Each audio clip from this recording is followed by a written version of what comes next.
If you need unlimited domination, clutch time, or anything else online or offline grinding, make sure you hit up RoseNBA on Twitter for quick, safe, and reliable grinding services.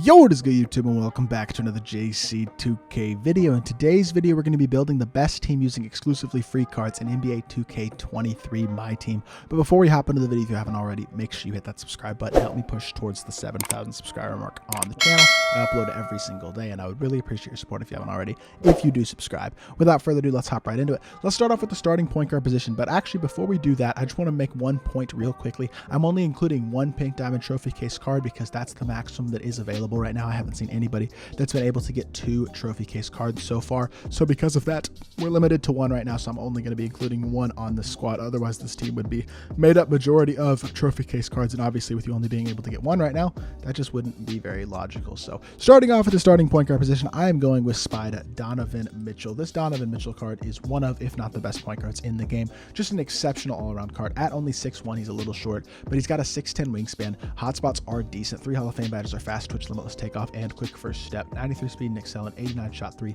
90 driving dunk, and he's a really good all-around defender. Even on the interior, he's a good defender with an 80 block, 79 interior, which, trust me, is pretty noticeable even for a guy as short as he is. And then defensively, he's really solid too. Comes with good defensive badges. You can add ankle braces, brick wall, and clamps to him as well. Great playmaking badges that can mostly be upgraded, which is also very, very nice. And then he can get limitless range on the offensive end of the court. So he's just a really good all-around card. His release is really good. The Donovan Mitchell release is a release I'm a big fan of. And his movement is good too. Josh's dribble style is good. He's got a great size up. Moves very, very well. Good behind the back. The loader behind the back is really, really good. Overall, he's just a beast. I'm a big, big fan of this Donovan Mitchell card. Currently starting him at point guard actually over D Rose for the last couple days because I've been such a big fan of the card. And yeah, he's an amazing card and comes in at the starting point guard on this team. At the 2, we got John Havlicek, who admittedly is a heck of a grind, but if you grinded out domination, you get this Honda, which is definitely one of the better shooting guards in my team. 6'5" with a 6'8" wingspan is nice. 3 out of 5 hotspots. 5 Hall of Fame badges include comeback kid, volume shooter, needle threader, off-ball pest, and workhorse. Unfortunately, none of these are absolutely amazing Hall of Fame badges, which is kind of annoying, but you can add quick first step to him, can add Claymore, can add some interior badges if you want, and he does have gold clamp, silver interceptor, gold pick dodger as well. Good all-around defender, especially really good on the perimeter. He's got decent speed. He's a very solid shooter and can dunk the ball as well. Release is good. Movement-wise, not great besides the Kobe escape, which is annoying, but overall, I'm a big fan of Hondo this year. I think he's also a very, very good card, and for a free guy, just a beast at the 2. Coming in at the 3, we got Andre Iguodala, who is one of the best wings in the game right now. Just an amazing, amazing card. Really great on both ends of the court. 6'6" with a 6'11" wingspan. 3 Hall of Fame badges include limitless takeoff, clamps, and menace. Elite, incredible perimeter defender, and super solid on the interior as well. Even gold handles for days. Has good shooting badges, even though he can't get limitless range. Just an amazing, amazing defensive card with a knockdown release, great athleticism, and the ability to dunk at a crazy high level. The release is really good too. MJ dribble style is one of the best dribble styles in the game. Kobe escape is really, really good as well. And Iggy is just an absolute beast at the small forward position. An elite lock who's also going to be an amazing knockdown shooter and a phenomenal athlete with great speed. He's one of the best cards in my team right now, and we have him at the 3 on this squad. At the 4, Lamar Odom, another one of the takeover rewards. We got all 3 of the takeover rewards in the starting lineup for this free team, and the reason that is because all of them are amazing. Odom really about the same as the other 2. Very, very great at his position. 6'10" with a 6 level wingspan gives him great size. 83 speed and excel is great for a power forward. Super solid all-around defender on the interior and the perimeter. He's a good dunker, good shooter, really solid all-around badge. Just an all-around really solid card. Silver quick first step is really nice on a power forward. He's got solid all-around defense, even though he can't get clamps or interceptor. You can add post lockdown and ankle braces to him to help him out on the defensive end a bit, as well as guard up offensively.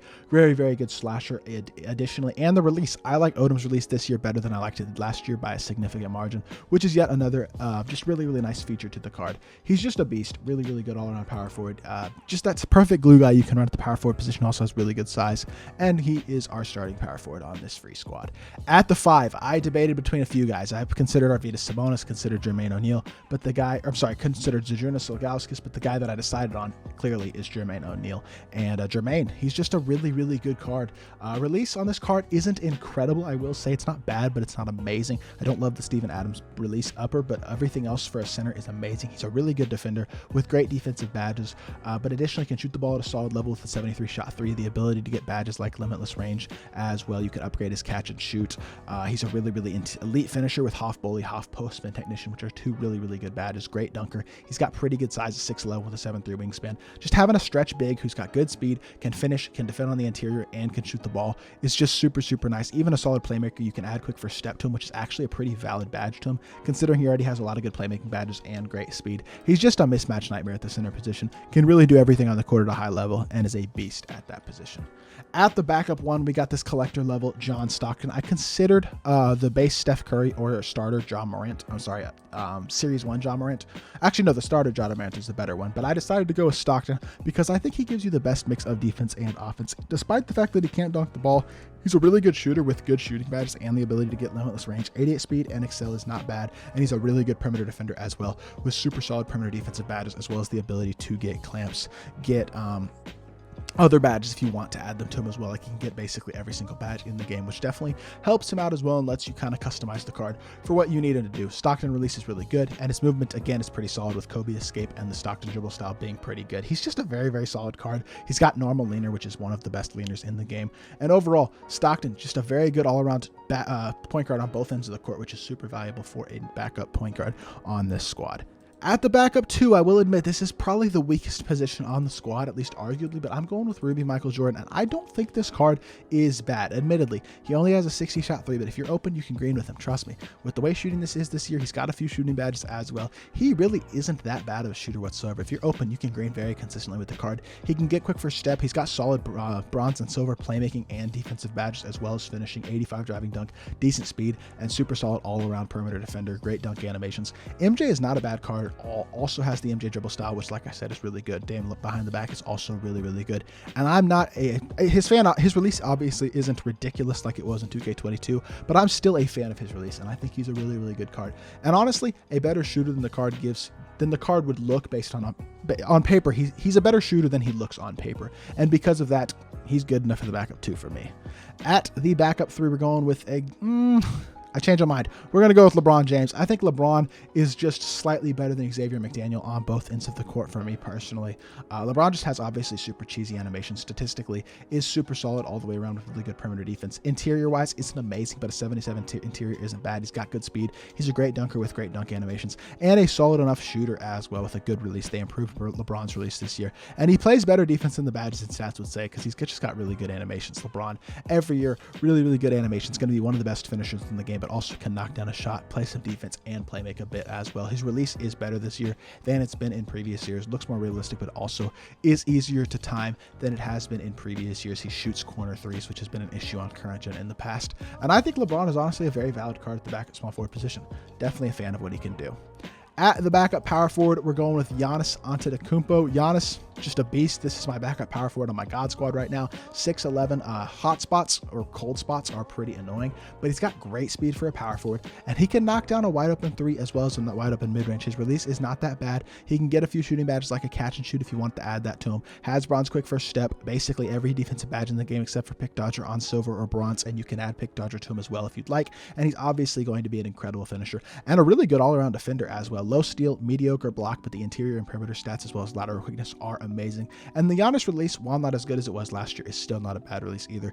MJ dribble style, also nice. Steph behind the back, maybe the best behind the back in the game right now. Giannis is a beast at that power forward position. My bench power forward right now, and the bench power forward on this squad as well. And then at the backup center position, we're going with a dominant interior center, and that is going to be Diamond Joakim Noah. Joakim, this is the first time that I can remember that Joakim has been a viable option in 2K, but he's 6'11" with a 7'1" wingspan, which is decent size. He's not incredibly slow for a center, although not crazy fast, but he can shoot a mid-range shot, which is nice. Can't shoot the three-pointer, but the ability to shoot that mid-range is nice, and his release is actually pretty good. And then he is an elite defender. That's where he shines, is on the defensive end of the court with basically every single defensive badge in the game except for a couple. You can upgrade his silver badges to gold and add those other defensive badges to him if you want. I would definitely add rebound chaser. You could also add quick first step as well, which I may not do honestly, but you could even add a catch and shoot or something like that to help him out as a shooter as well from that mid-range. And he's just an incredible masher on offense, but especially an elite defensive card and an elite rebounder. And that is what makes this Joakim Noah a very, very valuable option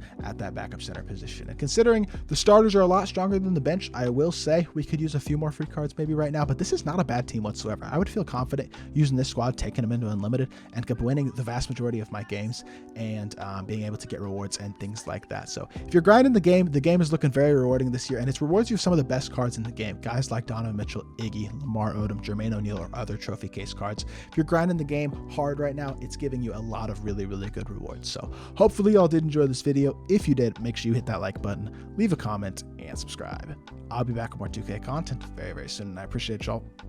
Peace.